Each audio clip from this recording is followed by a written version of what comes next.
My Life and Work by Henry Ford was written in 1922. Continually refine your thinking power. Imagine something the world would really need. Make it cheaply as possible and sell it at the lowest price. Goodwill is one of the few really important assets of life. A determined mind can win almost anything that he goes after. But unless in his getting he gains goodwill, he has not profited much. He saw fear as the result of dependence on other people and circumstances, and in every area of his life, from the avoidance of debt to the work ethic that he held sacred, Ford was an expression of what Emerson called self-reliance. Described by his mother as a born mechanic, the greatest moment in Ford's childhood was seeing a road engine, a steam vehicle used to haul farm machinery. It was the first vehicle he had seen not pulled by the horses. Always tinkering, by age 15 he could almost any watch and seriously considered become a watch manufacturer. But the idea of the horseless carriage was too great, and without the support of his father, Ford began to build one in the workshop he had constructed on the family farm. In his 20s, he was inspired by a brief meeting with the inventor Thomas Edison. Despite virtually everyone at the time saying that electricity was the future, Edison told him to stick at his engine. While many believe that the car's low price would bring the firm's collapse, Ford himself expected the market to expand dramatically.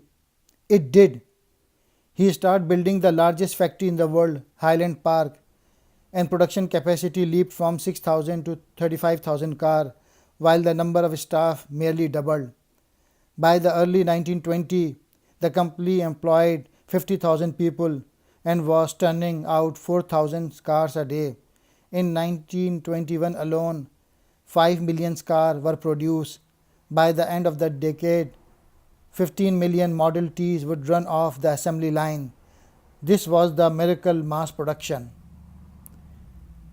It did not hire experts because they usually only knew what could not be done. Ford preferred fools who would rush in to tackle problems with an open mind. Ford believed that the sale of a car was merely the beginning of a relationship with a buyer. He built his cars to last, but also made sure that parts were transferable across models, cheap and easy to install. This ideal of service might have seemed crazy to other manufacturers, but the trust it built upon among the public was priceless. Business were not cash cows.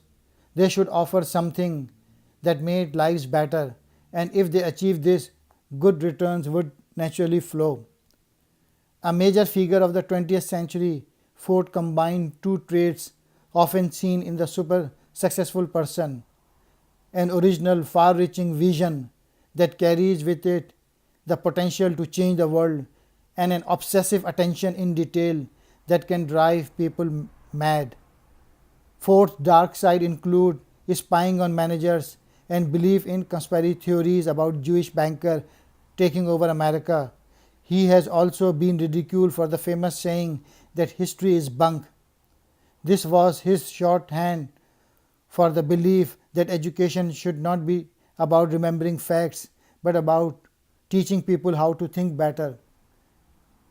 The main message is refining your ability to think should be your investment priority. It always provides the best returns.